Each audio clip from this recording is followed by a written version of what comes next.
ਲੱਕੜ ਖਾ ਲੈਣਾ ਕਿਹਾ ਜੀ ਮਾਮਾ ਲੱਕੜ ਹੀ ਨਹੀਂ ਸਹੀ ਲੱਗਣ ਦੀ ਮੈਨੂੰ ਬਣਾ ਲੈਣਾ ਪਰ ਜਿਹੜਾ ਵੀ ਆਇਆ ਗੰਢ ਗੁੰਡਾ ਲਾ ਭੈਣ ਜੋ ਦਾ ਪੰਡ ਟਕੜਾ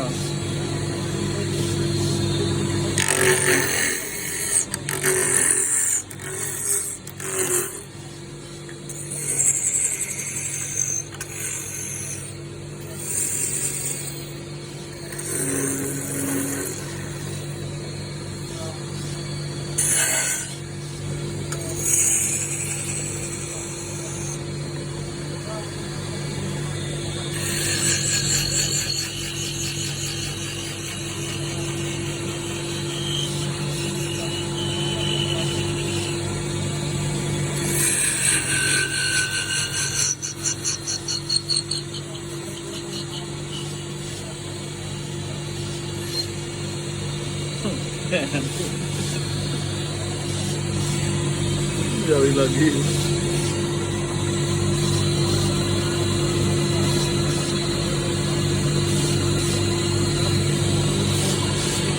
ਲਓ ਜੀ ਇਹ ਹੋ ਰਿਹਾ ਫੀਲਾ ਤਿਆਰ